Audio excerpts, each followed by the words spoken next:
Good evening. This is Seth Moore again coming to you here on Anchor by Spotify. We are going to, we left off the other day or evening with leaving with you with the ether beings and the ether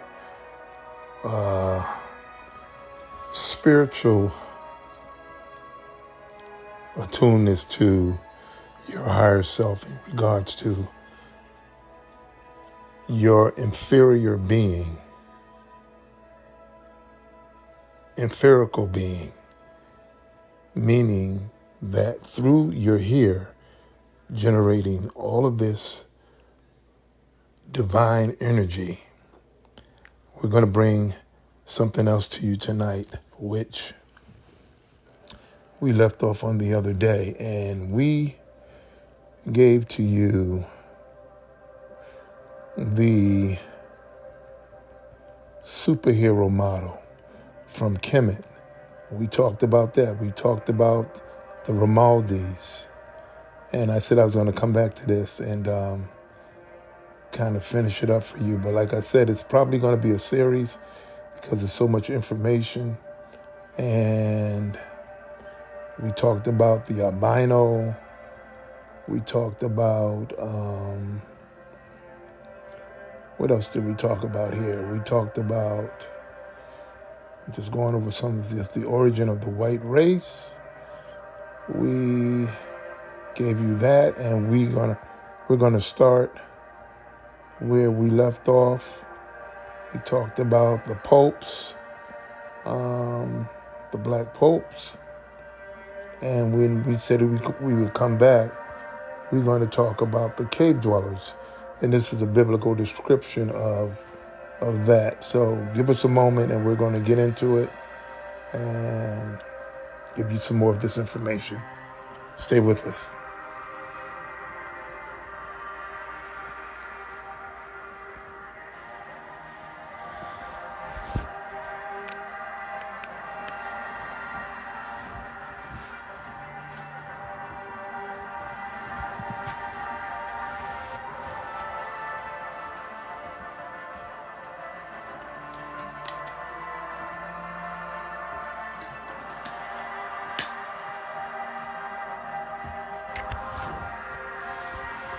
Okay, we're going to jump right in.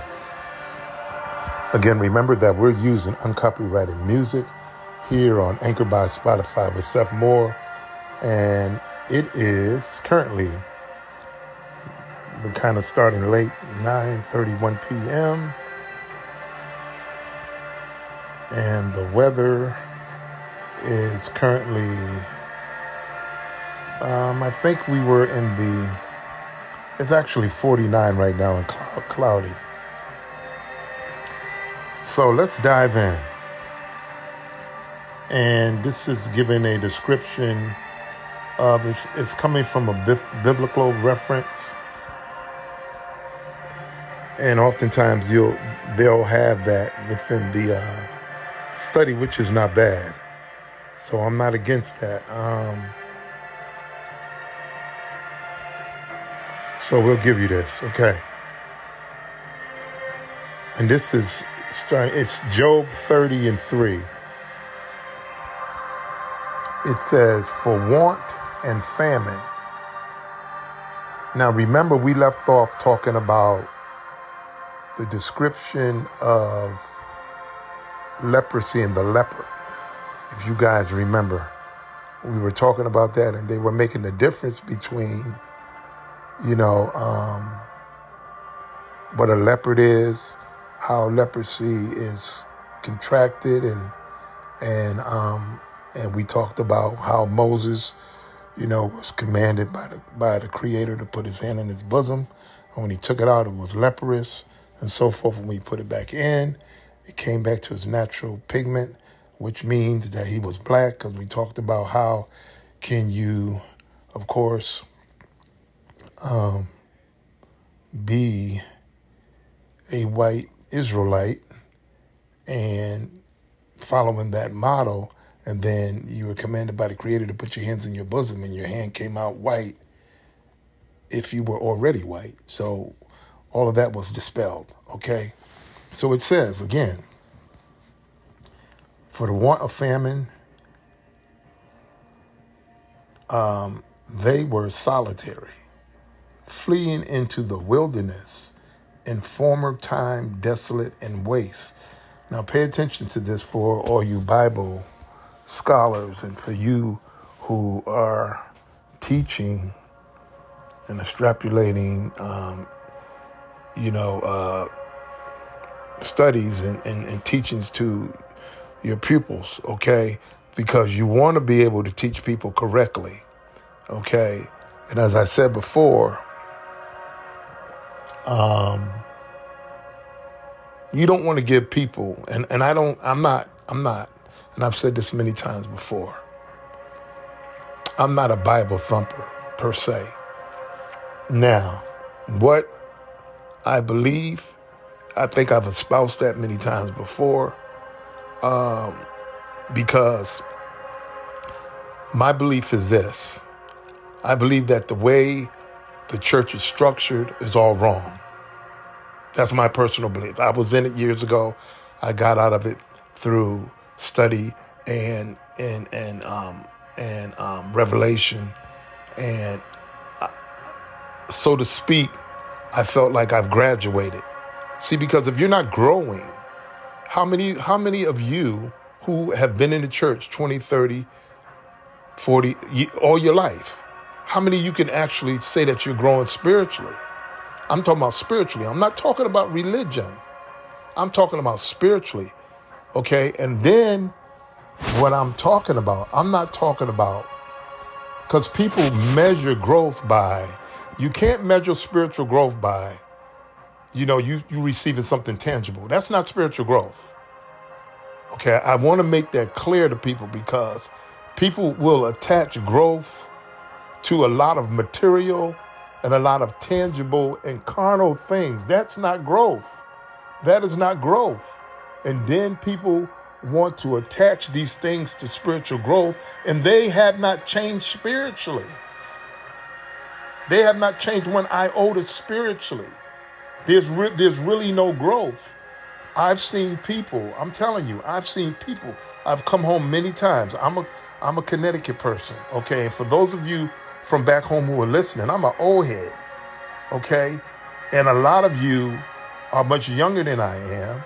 And so when I was running around in Connecticut doing my thing and, and all this, and back in the day, singing and doing this and making things happen, and then eventually became involved into the church. After some time in adulthood, I left Connecticut through, a lot of different things that happened with me, failed marriage, I'm being honest with you, growth, growing and so forth and so on.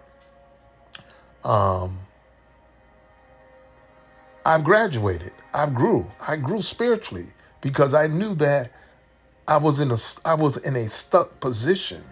And a lot of people are in a stuck position, but they'll hold that same pattern. Now listen to me, don't be offended. They'll hold that same pattern. Why? Because it seems safe. It feels safe. Because a lot of people are really afraid of real growth. It's like a lot of people want to stay where they are because they feel safe. Or it's okay right here. I ain't gonna move from here. Because, again, they feel safe. But in fact, there's really no safety where you are, because you're not growing. You're not growing. And see, some of you may take offense to that, but I'm just telling you. And then people are preaching stuff to you and telling you stuff to make you feel good, to make you feel good in your flesh.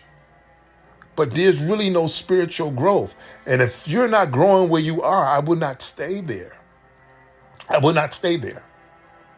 Because I said you can't, excuse me, you cannot attach material things to your spiritual growth. And again, we're talking about spiritual growth. See, because a lot of you, what you have done is you've made you're following Jesus or Yeshua, and however you want to call him, because we went over that before. You want to make your whole structure of religion. You want to turn Jesus into religion. Okay, Jesus was not religious. He was spiritual. He was spiritual. Everything he did was spiritual. Get it in your head. It was not religious. He was spiritual. Religion is nothing but the model. Okay? It is spirituality that's interwoven into the whole body of what you supposedly supposed to believe. It is spiritual. You've made it into religion. And that's why the practice of what you do has its structure and it has its attitudes in religion. And that's why people can go to church and never change. Hello, somebody.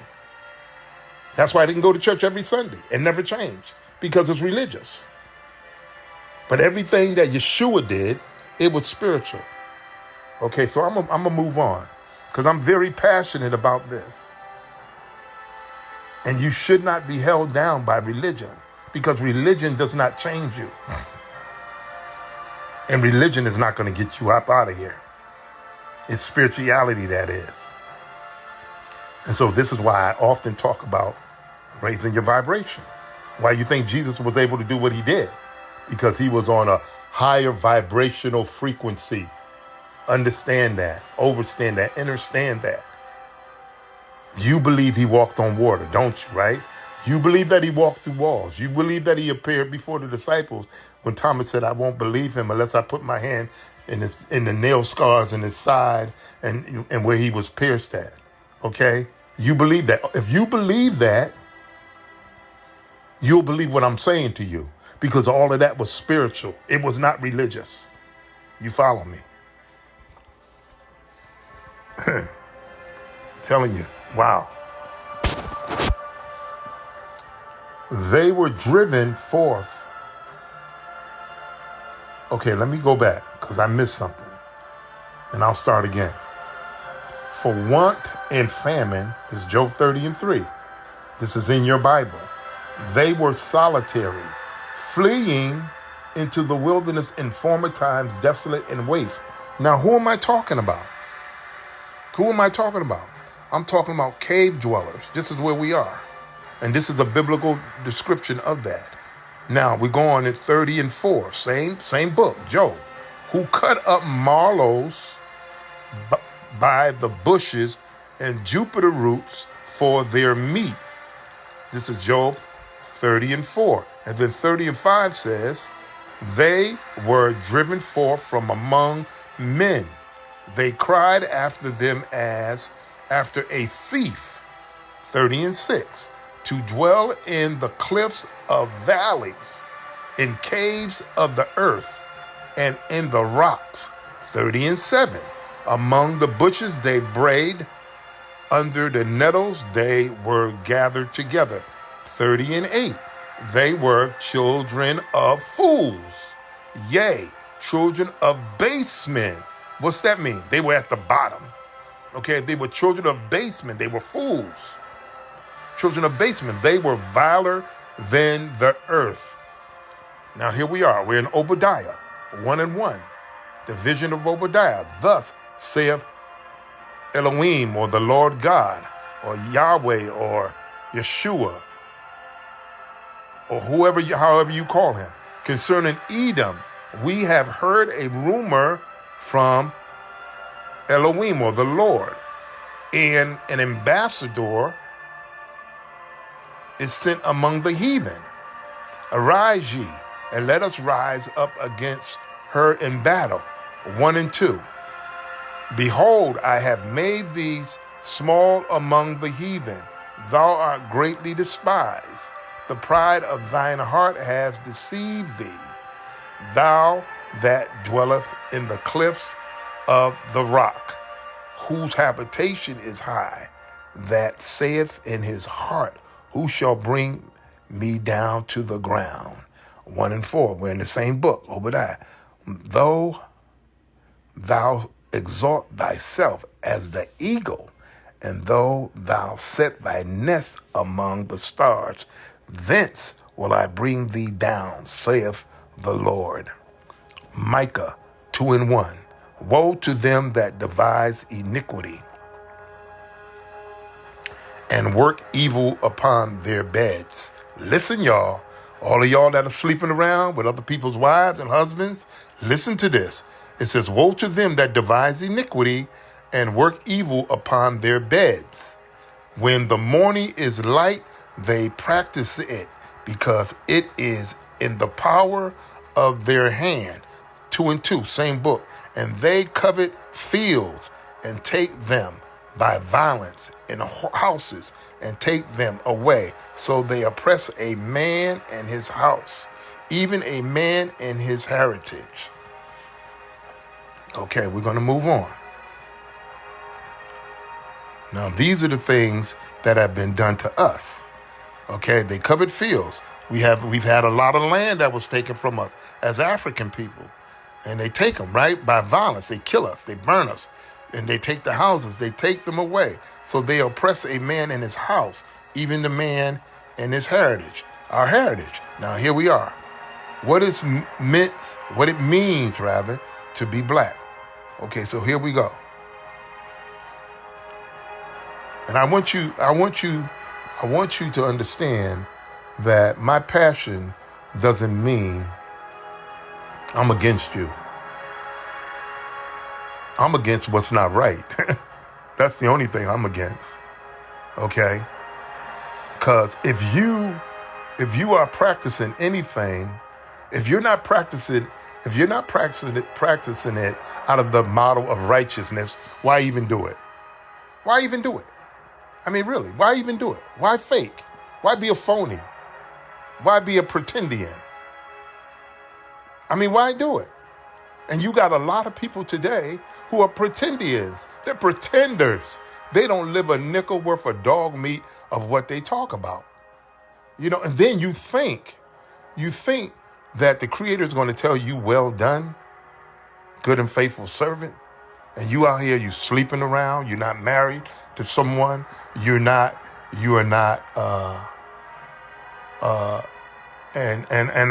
and we all at one point in our lives have been down that road, okay? But when are you going to grow up? When are you going to become mature? That's what being an adult is about. It's about being mature, right? Maturity. You're supposed to put off old things and take on a garment of new stuff. Spirituality, right? So here we go. The question, who is the Negro? Who is the African? Will be examined with detailed attention being given to the role that archaeologists, anthropologists, and the traditional intellectual community play in the attempt to deliberately wipe out the African image, and how the various media sources like television, Hollywood, the radio, and newspapers conspire to create a new personality called the Negro. Many have heard the term Pharaoh, but how many would recognize one if it were displayed before the eyes? Egyptians, of course, we know what that word is. It's a Greek derivative, and because it's really Kemites.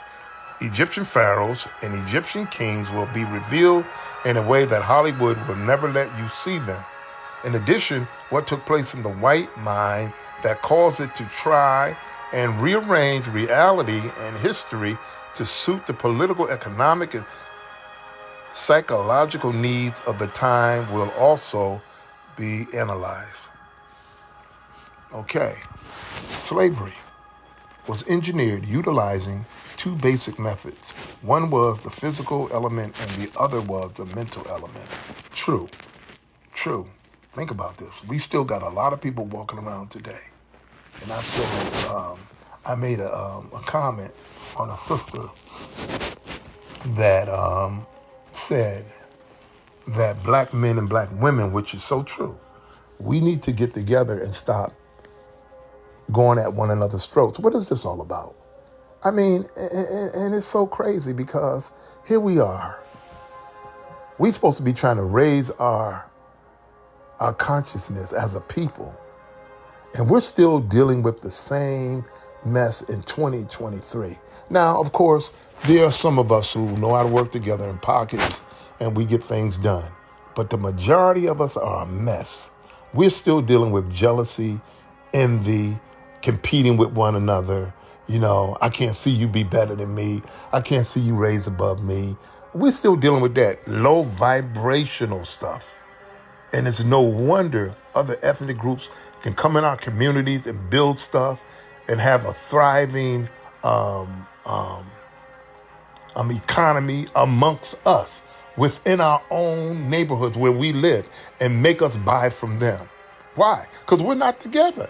We're not together. We refuse to do it. We refuse to do it. Why? Because we don't trust one another. We're afraid. We're afraid of one another. We're afraid of putting $2 together. You understand what I'm saying? And it's sad. And then those of us who do oftentimes don't get no support. And then when we do get support, people playing favorites. It's pitiful. It is pitiful. It is pitiful. And so this sets us up. This sets us up to be unaware of what is going on globally in the world. And so a lot of us, we're walking around brain dead. We don't have a clue as to what is going on in the world and what exactly they're preparing to get rid of you. You have no clue, because guess what? You don't have a consensus amongst one another.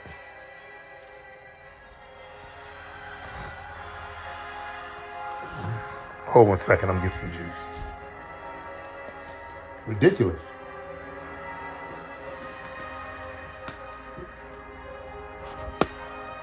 Excuse me. It really is.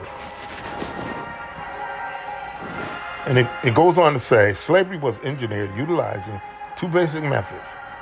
One was the physical element, the other was the mental element.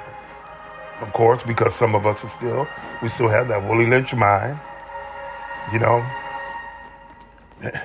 Sad. The physical component of slavery was also had to be backed up with the mental part. Of course, they work hand in hand. And the slave masters accomplished this by intentionally conniving to achieve several of the conditions identified as follows. And I'll read. Listen.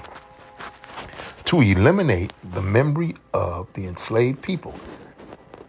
Make you forget about who your ancestors were and how great they were. Okay? And how great you are as a result of that. Erase the mind. Get rid of the memory of enslaved people.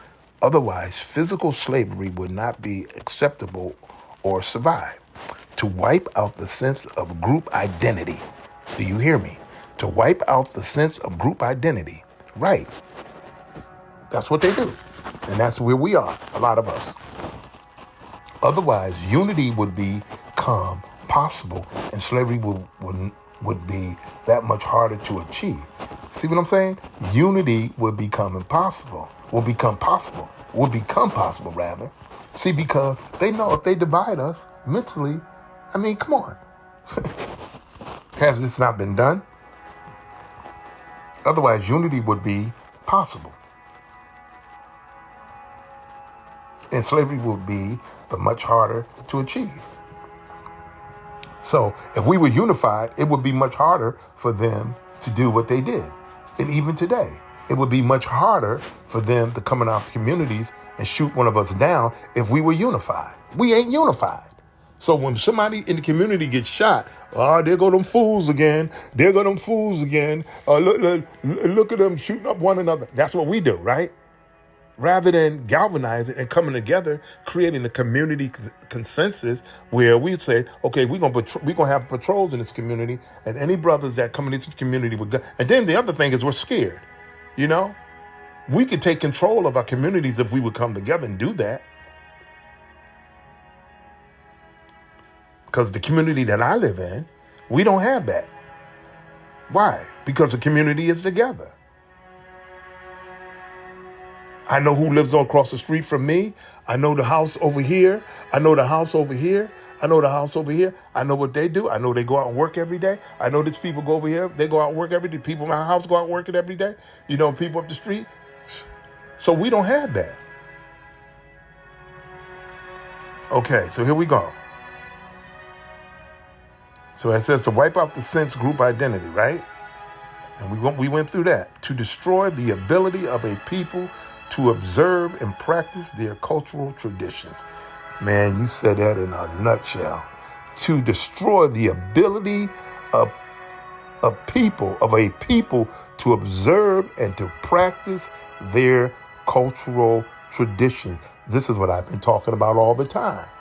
Reading you about the empirical body and reading to you and sharing with you about the ether being and the ment.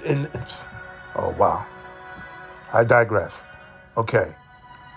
Because when cultural traditions are practiced together, they become another source of creating an identity which produces unity that could lead to resistance. Do you hear me? Oh, but I'll read that again. Because when cultural traditions are practiced together, they become another source of creating an identity which produces unity that could lead to resistance. But no, we don't practice what we practice. We practice religion. That ain't unity. That's what we practice. We practice religion, and that's division. Oh, this church down the street, they Pentecostal. We over here, we Presbyterian. We over here, we Baptist. So y'all don't do it like us. And you don't even realize that this stuff has been dividing us for years, but still you keep going the same way. And there's no unity in that. There is no unity.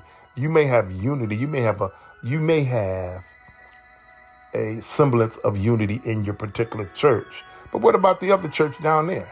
Why y'all don't get together? Why all the churches in the community? Why all of the churches in a 30-block radius come together?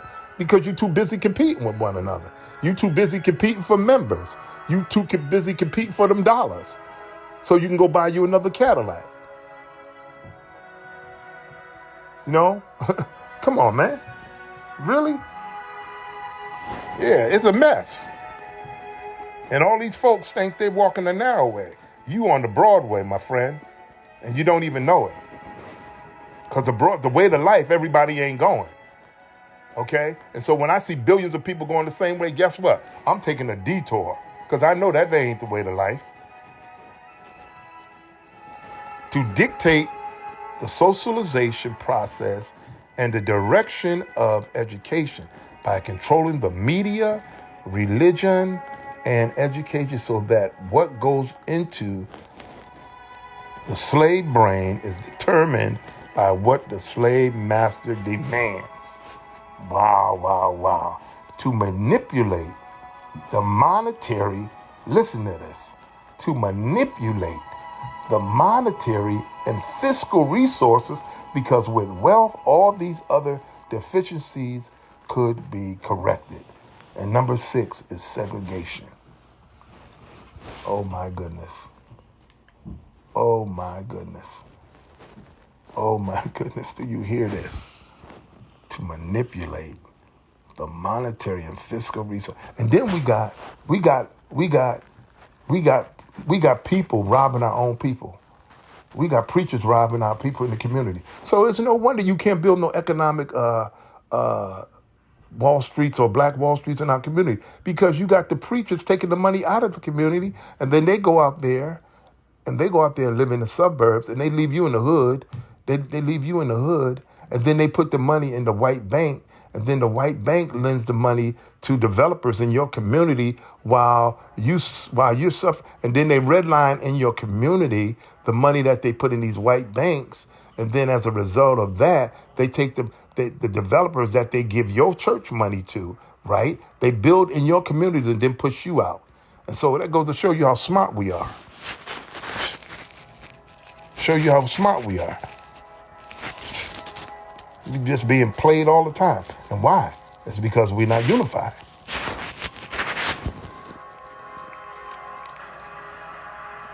Because you got the people who's supposed to be helping you, they robbing you, and then they're not doing nothing in the community, but they just screaming Jesus, Jesus all the time, and you jumping up and down like a monkey and a clown, getting all excited. But then you got to ride through when you leave the church. You got to ride through neighborhoods with gunshots and all of this happening, and man, go somewhere, please. Forgive me, Creator. This is it's terrible. And then amongst that, we got people, and then amongst all that nonsense, we got people vying in the church for positions, politicking and so forth, and all this crazy stuff. And all of this energy, all of this bad, low vibrational energy that's fueling through the church and the communities, it's no wonder you can't get nothing done. It's no wonder you can't get anything done. Because the whole atmosphere in the community is on a terrible vibrational frequency. I'll read. These are specific methods or rules that are typical of all systems of oppression. Listen good.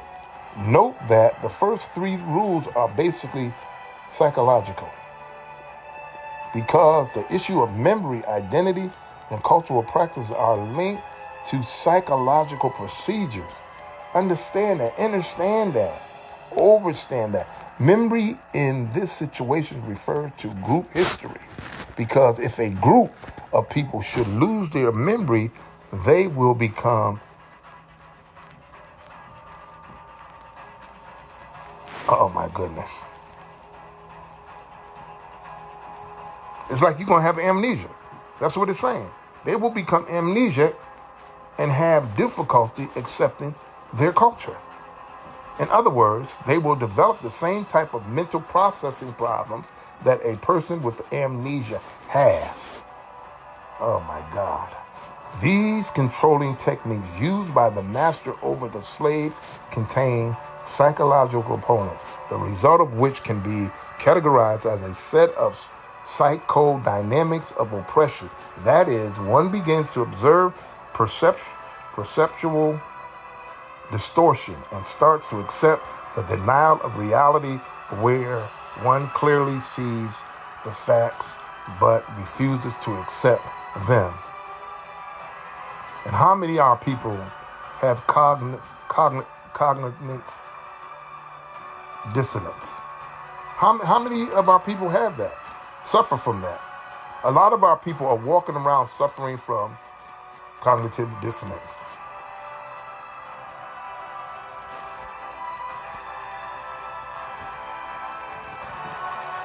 The projection of blame or blaming the victim for things that are perpetrated by the aggressor is another psychological symptom, including the projection of oneself as superior or as white supremacists can be deemed as delusions of greatness because one group of people is not superior to another, although they may feel that way. These all make up the psychological components of an oppressive system. Euro-Americans were very successful at distorting the experiences and images of black people and in changing the way black people acted to a great degree. However, they were not totally successful in removing the Afrikaners from the black people, since a large portion of that African behavior still remained intact.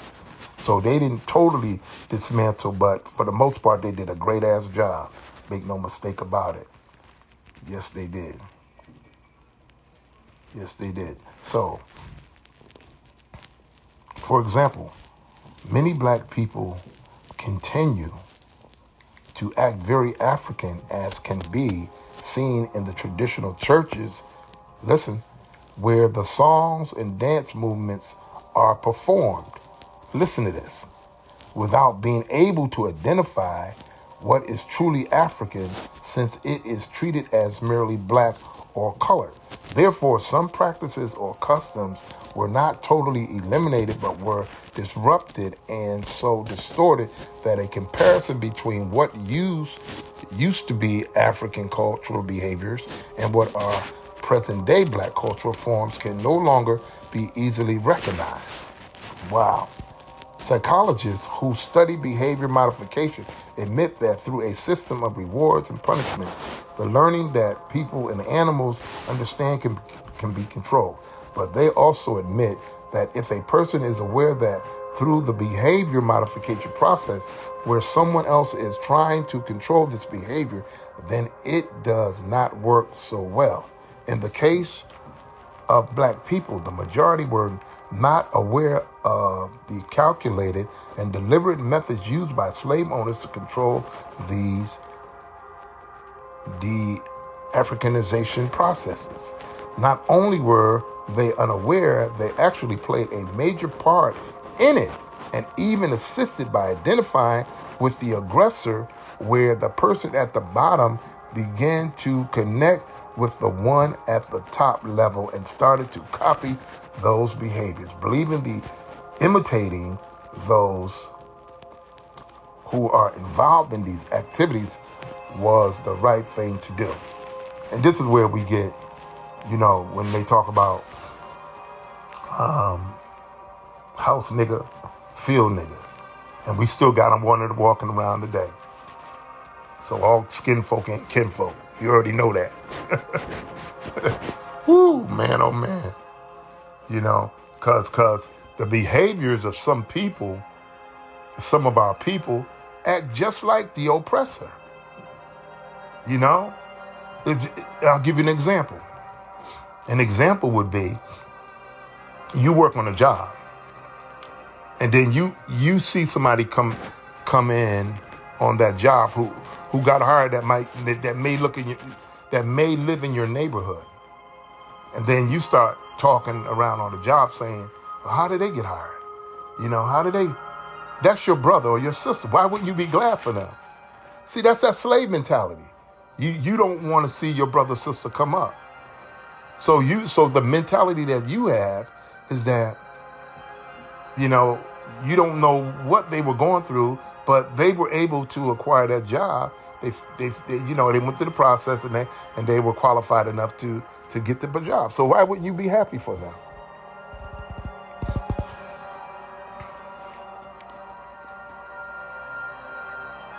Okay, a similar thing happens when crossover music, where black performers hoping to get a wider share of the white market will try to cross over by trying to sound less black. But it really ever happens the other way around, where a white performer will cross over to play black music. They will play the music, but they will also attempt to rename or to redefine it so that eventually it becomes white music. Take, for example, Elvis Presley, who was trained by black people, which made it part of the reason why he became one of the top musical heroes in America while singing black music. True, this is a perfect example. Other musicians like the Beatles also admitted that they tried the same thing. This is just one of the ways that black people are de-Africanized. When your audience has changed and your own people are no longer the main audience. If the music that was created to reach out to your people in the churches, the nightclubs, and so on sounds good to other people, they will purchase it. But by having a much larger audience will mean that very soon you will no longer be playing to your people alone. So over a period of time, the music will begin to lose its life. And that's what they have. And this is why I said before in another podcast, y'all, we don't hold nothing sacred. Every genre of music, stuff that we create, we want to involve everything. Why can't we make something sacred for ourselves? We had rap, and then we got white boys started doing rap, and we got this one started doing rap. And then before long, you got white rappers who are doing greater than other people, like Eminem and what's the other dude's name? Paul something, I forget his name. But anyways, because I ain't much of a rap listener, but you know, I said we have to keep stuff sacred to ourselves. We have to own our own stuff, though. And if we would, and that's where unity comes in at. Then when we start to say we're going to make this sacred for us. No, y'all got your this, that, and the other. And even though we did start all genres of music, we did. So you know that goes without saying. But obviously they ain't gonna let us keep them all. It's the same thing with jazz. When we started, you know, Kenny G and all these other people started coming in, Bob James, and they took jazz over. And then it became very hard for jazz musicians to get gigs because now you got Boney James, you got Kenny G, you got who else? You got Bob James or whatever his name is. You got this one, you got that one, and before long, there it is.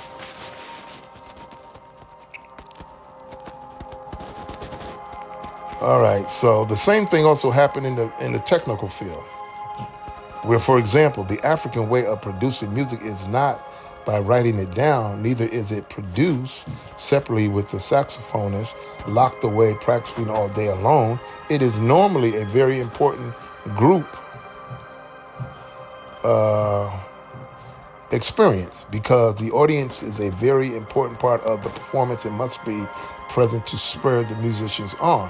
By the way, the music is produced technically these days is by isolating the performers from the audience, but more noticeably, the musicians are also isolated from each other, with one musician placed in a cubicle with headphones on, meaning that he no longer has an audience once the recording are being done in a studio, which I've experienced many times. So the methods that musicians use to produce music are no longer utilized. And if this format continues over a long period of time, eventually this tradition will soon become extinct. True. So I'm going to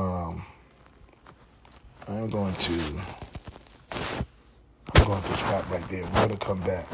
So stay with us, okay? Stay with us. And we're going to be back in a moment. Okay, so lock and load and smash that button for us, okay? So we'll see you guys in a few.